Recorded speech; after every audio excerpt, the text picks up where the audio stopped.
Capitol Report is a production of Senate Media Services. Shall I have a similar concern as navigating the complex issues and events at the state capitol. That's the focus of this week's Capitol Report.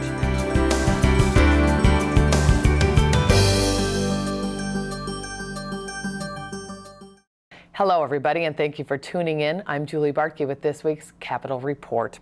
Every legislative session, lawmakers confront a myriad of issues challenging our state, from fulfilling the constitutional duty of funding education to ensuring that our state budget remains in balance. Policymakers must grasp a wide range of programs while tackling complex funding formulas, and it's not an easy task. In this week's Capitol Report, we want to help you understand some of the basic concepts of state management and show you how you can make a difference. We begin by taking a look at the largest portion of Minnesota's budget, the portion that draws the greatest scrutiny, the general fund. Here's producer John Brune.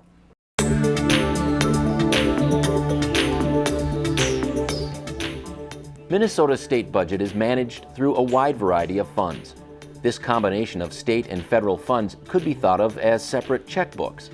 Within each is an amount of money that, together, provides for the operation of state government.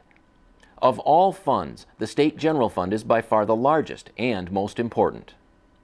Minnesota's budget actually consists of about 36 major funds, the largest of which is the general fund. And just as it sounds, the general fund is general. It's flexible. It's the largest, most flexible resource in the state budget, and in the most recently enacted budget, it makes up about 54% of the overall budget. The general fund stands apart from the others because it is flexible. Lawmakers and the governor have the ability to move dollars to different areas as needs arise. Economic circumstances change, priorities change, and being able to react and allocate money to meet priorities is an important function of the budgeting process that the legislature and governor engage in. Additionally, the general fund is the predominant focus of the budget debate at the Capitol every 2 years when the biennial budget is enacted.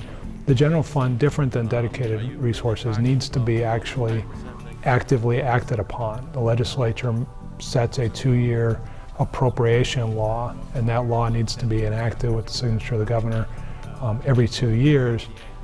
So it needs more direct hands-on involvement in the legislature through the appropriations process. The general fund is considered a non-dedicated fund. Its flexibility allows lawmakers and the governor to use this money for practically any state government need. The other funds that make up the balance of the state operating budget are considered to be dedicated. These include revenue from state and federal sources. Money is essentially deposited into these funds for specific purposes. For instance, the state receives money from the federal government for Medicaid payments or highway construction, while other state dollars are dedicated for things like the Healthcare Access Fund or natural resources. For the most part, funds outside the general fund have a dedicated purpose. Within that fund, there's typically some flexibility, but it has a more narrow focus. A key difference is dedicated funds often are, by law, set in terms of how is the money going to come in and what may it be used for. The general fund, by contrast, the money essentially goes into a big pot. It's general in its function, and the legislature can allocate it how it sees fit. And it has that discretion and that flexibility, and does so every 2 years in the appropriations process by setting a biennial budget and then modifying it often in the supplemental budget year. When money comes into the state, it is separately deposited into the appropriate fund. Revenue placed in the general fund comes from numerous sources, but 2 areas in particular make up the bulk of the fund. The general fund, being the biggest fund in the state budget, has a number of major revenue sources, but actually the 2 largest are the individual income tax and sales tax. Between the 2 make up about 3/4 of the revenue in the general fund. There are a variety of other taxes, statewide property tax, corporate income tax, that also contribute resources to the general fund. But over a long period of time, about 3/4 of the general fund has come from those 2 revenue sources. Once money is deposited into the general fund, it is distributed to many areas of the state budget, a majority of which is concentrated in 2 specific areas. About 3/4 of the state's general fund budget goes to K-12 education and health and human services. So money to school districts and charter schools through the education budget. And health and human services, most of the money in that budget area pays for health care services for individuals who are low income, elderly, or disabled. Beyond that, a wide array of government services, the higher education systems in Minnesota, local units of government. Beyond that, public safety and corrections, environmental programs, transit programs. So it really covers a whole spectrum of what state government funds. Keep in mind that the general fund is the largest of all funds that make up the state operating budget. It is not a dedicated fund, meaning it can be used for just about any state government need. And on occasion, revenue from other funds may be transferred into the general fund. Because of this flexibility, it is a major focus of the state budget process. Trying to meet the priorities of the state through this flexible resource is really what a lot of the budget debate at the Capitol is about. The fact that there are many competing priorities is what often makes balancing the general fund difficult, aside from the fact that the major revenue sources in the general fund can be very sensitive to the economy. If the economy does well, general fund revenues tend to do well. If the economy is doing poorly, general fund revenues tend to suffer and create shortfalls in the general fund.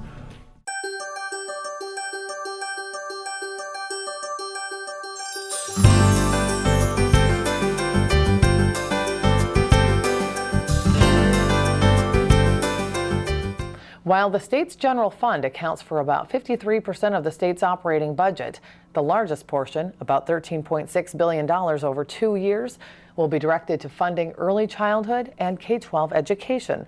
But education funding is even more complex, with dedicated formulas directed to specific learning efforts. Fiscal analyst Eric Nauman sits down with producer John Brune to explain the workings of our educational funding system.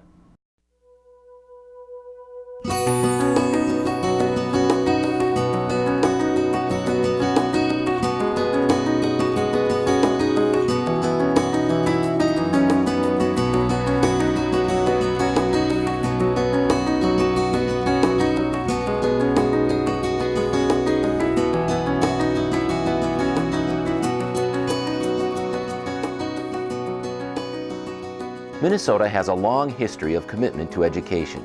The state constitution serves as the guiding force of each elected legislature, past and present, to fund an ever-changing system. Education funding is a complicated mix of federal, state, and local government dollars, often based on various formulas targeting the social, economic, and geographic backgrounds of students. This video is designed to provide a very basic overview of how education is funded in Minnesota and the role that each area of government plays in the distribution of tax dollars to school districts. Education funding in Minnesota comes from 3 sources: federal, state, and local government. The federal government portion makes up the smallest amount of the education pie, about 9% for fiscal year 2012-2013. Typically, a block of money is sent to the state from Washington to be used for specific purposes. In most cases, the federal dollars get passed directly through the State Department of Education directly to school districts to pay for things like special education, community services, aid to school districts, operational costs of school districts for kids that are that come from impoverished environments. Those are pretty typical federal expenditures. The state government portion of the education pie makes up the largest slice, about 68%.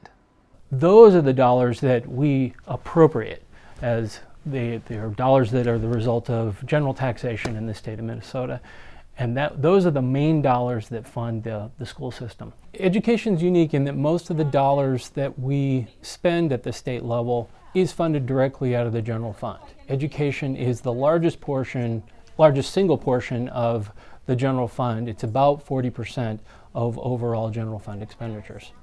So most of what funds our state school system comes from general taxation, the sales tax, the income tax. All of those resources flow directly into the state school system. As well as being the biggest, state government funding is also the most complex piece of the pie. Money is distributed from the state general fund to school districts based on numerous education formulas, which are designed to create a more equal or fair way of funding education. At its basic core, a formula is a mathematical calculation without bias of generating dollars for school districts and charter schools and all schools throughout the state. So in other words, let's count the kids and multiply them times a number that we have agreed in law is how much we should give for each kid.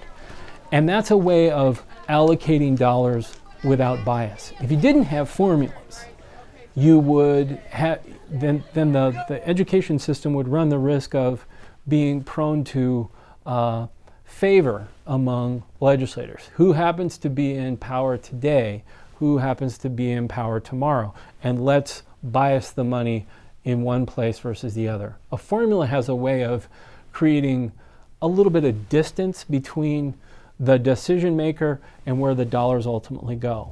A number of legislators have talked about the notion of let's just take all the money that we have allocated to education and count all the kids and divide up the money. That's one view of what we talk a lot about in education, which is fairness. Fairness being every kid gets the same amount of dollars. But other legislators, and there's always competing interests in the legislative environment, will turn around and say, wait a second, every kid doesn't cost the same as another kid. Poverty is a factor, the ability to speak English is a factor, the distance matters. In some school districts in northern Minnesota, the distances are great and there are high costs for what we consider to be sparse school districts. All of these factors and many others tend to dictate why we need to have a variety of different formulas to deal with these differing costs. And these different formulas will reward some districts more than others. So because of these different views of fairness and the state constitution that requires us to have a fair system for every child in the state, we have different formulas to deal with those effects. Local government funding makes up about 23% of the education pie. It consists of local levies or property taxes. The second largest pot is the local levy, and the state does have a say in those. Ultimately, the school boards of each district has to approve the local levies, but in some cases we have formulas that are a blend of both state aid and local levy. The state aid portion is directly decided by the legislature in St. Paul. The local levies, the legislature does approve local levy authority, but ultimately it's the local school district that has to make a decision about whether to impose taxes on the property in the district. Not all school districts have the same resources, so in some cases, local funding is enhanced with additional state dollars. One district may require more state assistance while another may need none at all. Understanding the scope of education funding is difficult to do all at once, so remember to begin with the basics. Funding comes from federal, state, and local governments. The federal government sends money to the state in one block or lump sum payment. It's then distributed directly to school districts for any number of specific purposes.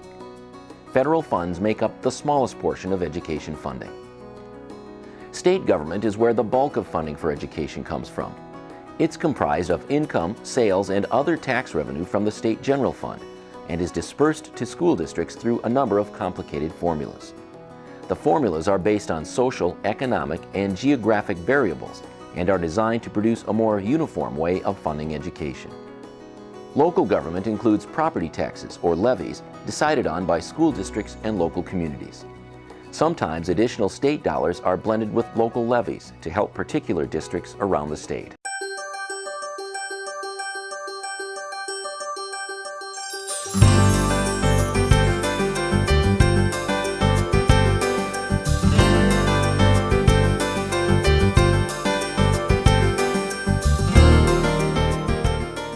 We've been featuring some of the complexities that lawmakers face when making budgetary decisions, but sometimes lawmakers ask you, the citizens, to decide important issues by amending the state's constitution.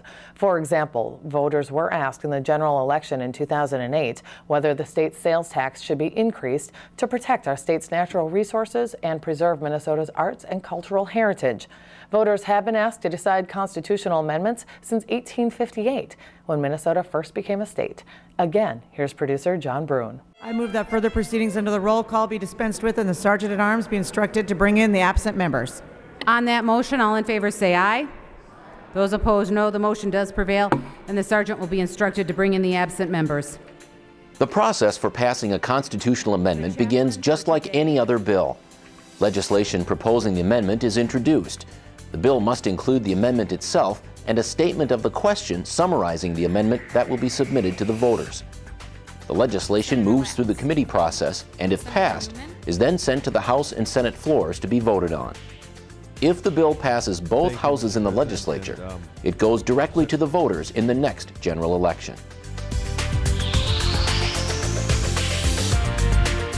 A governor's role in the passage of constitutional amendment legislation differs from that of other legislation. Unlike other bills, a governor's signature is not required, but it can be helpful.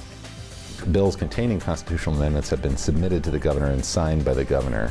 That's mostly for the purpose of supporting the amendment and demonstrating the governor likes it as well.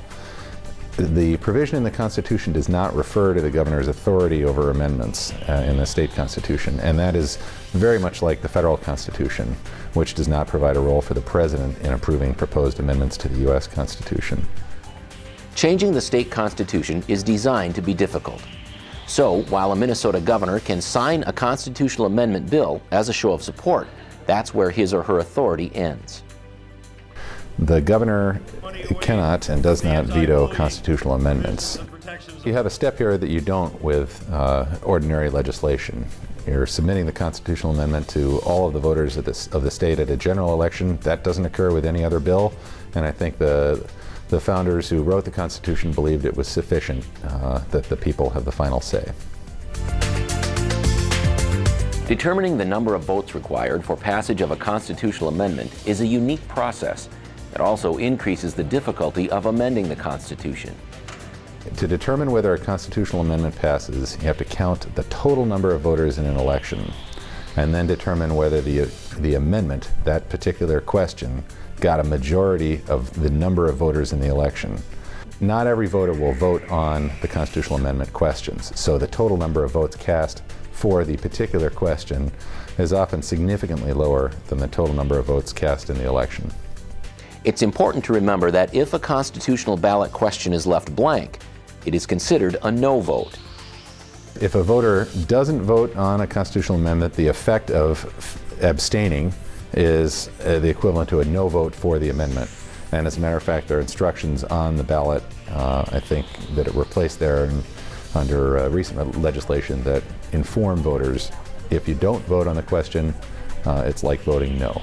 It's quite possible for an amendment to get a majority of votes that were cast on that particular question, but to fall short of that threshold for all of the votes in the election, a majority of all of the votes in the election.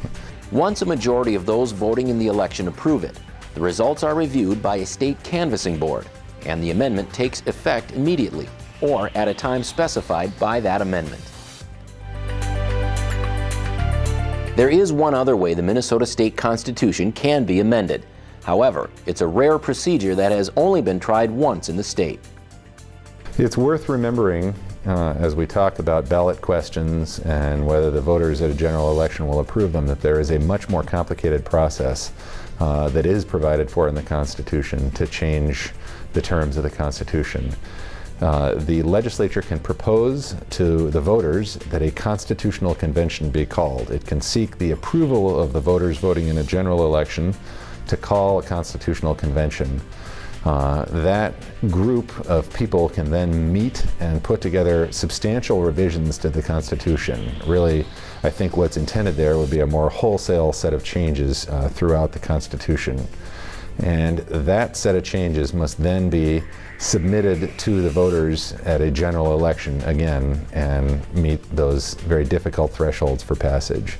It's a very complex process, and I believe the legislature has only once attempted to begin it, and the voters did not approve the request for a constitutional convention.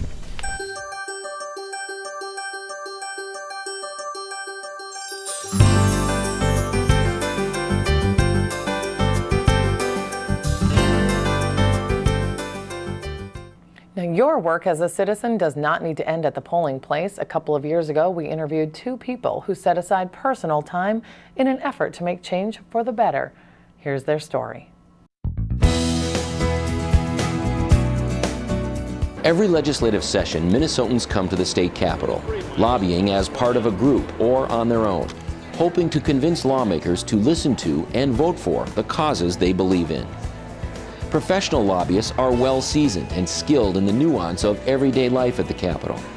Citizen advocates may lack some of the experience of their professional peers, but can make up for it in the passion and conviction of their beliefs.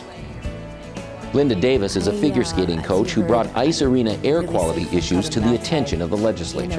Being in ice arenas, I started getting sick and figuring it out that it was due to bad air quality in ice arenas.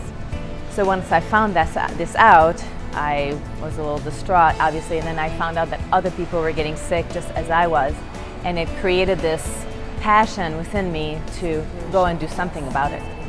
I knew a bill would bring awareness, it would bring media attention, and so I went to my House of Representatives.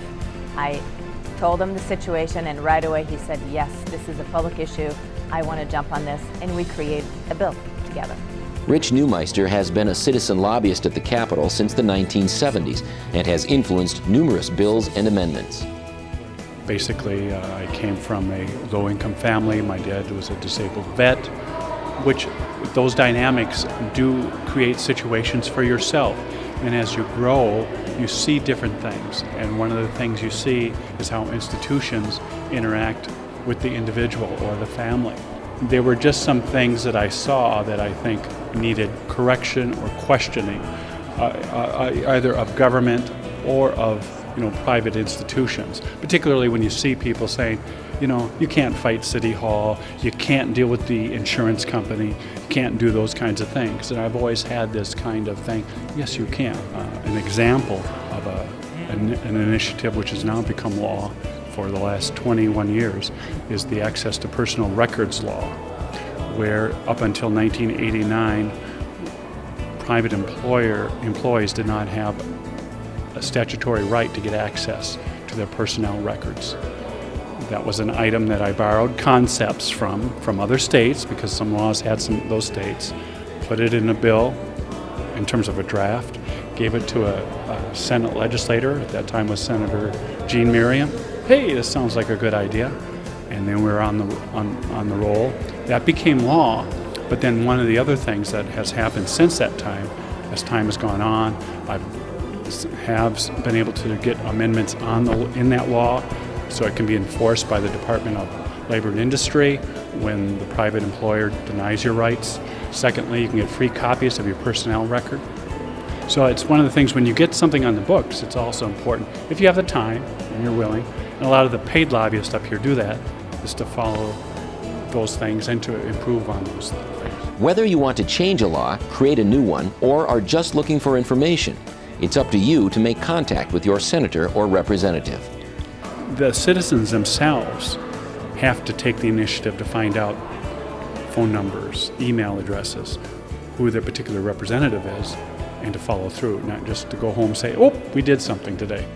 I think the first thing to do is to go to your House of Representative or your senator, the one that represents you in your district. I think that's crucial. You need to make your voice heard. So you send them an email or you call them, or you can even set up an appointment to see them face to face. These legislators are there because you put them there, and they're very interested in hearing what you have to say and what your problem is. And then if they can do something about it, they'll tell you. But it's very important to make your voice heard to them. The realities of the legislative process and the issues within it oftentimes collide with the desire for timely change. Being prepared and persistent are keys to success. What I recommend is do your research, know everything there is to know about your issue, and then you have to do what a paid lobbyist would do. And what that is you go to committee members and you tell them what your story is, you tell them what your issue is, and you can have as much impact, if not more, because you're not paid. They know that you're really sincere about this, so you go and meet with these committee members and you have a lot of impact just telling them why you believe so strongly about this issue and why they should support you. So what I did is I took my little book, I circled all the people I needed to go talk to for the next committee hearing coming up, and sometimes I could see them in person, sometimes I just left them a paper that I put together why they should support my bill and dropped it on their desk or sent them an email, whichever, but this is a great tool and everybody has access to this. When citizens join together, they can be a powerful force at the Capitol. Rallies and other events can make an impression on legislators, but it's also important to stay in contact after the event. The group that comes up here of citizens for that one-day shot to protest something, they can make a difference. But one of the weaknesses from my perspective that I've seen sometimes, people will come up here for the big rally and all the political people will say, yes, I'm hearing you, or yes, I may disagree, but this. But then what happens, they all go away and they don't. And sometimes the issue that there might be a big group session up here made up of citizens, the issue can just slide under the rug. Success isn't always measured in the passing of legislation. Sometimes creating awareness about an issue can be just the beginning. Even though this bill did not pass, it brought media attention, it brought awareness to the public, it brought awareness to other politicians. Now people know about this, and just having accomplished just that is a huge thing all by itself. It brought pressure in the right places. So now to continue forward, I'm on a committee with the health department to advise them with their rules to make this area more safe for skaters. So it brought a lot of fruit and it's continuing to bring a lot of fruit. So, politicians hear other politicians speak all the time, but when a citizen comes forward and takes the time to do that, it has a lot of impact, a lot of power. Personal relationships are said to be the building blocks of lobbying. Establishing communication, providing accurate and truthful information, and conducting yourself in a respectful manner will provide you a strong platform in your quest for change at the state capitol. It's important to say that you can make a difference. You can have impact. So in terms of impact, there are a number of laws that I've had impact on, whether it be from just maybe testifying all the way to writing up an amendment or a proposal. So I think it's important for the viewers to be aware of that. There's an extreme of that. Everyone out there should know that their voice counts. And I heard that countless times throughout this process. So one person, I'm just one person, I'm just a normal mom that made my voice heard, and it brought a lot of change. So one person can make a difference.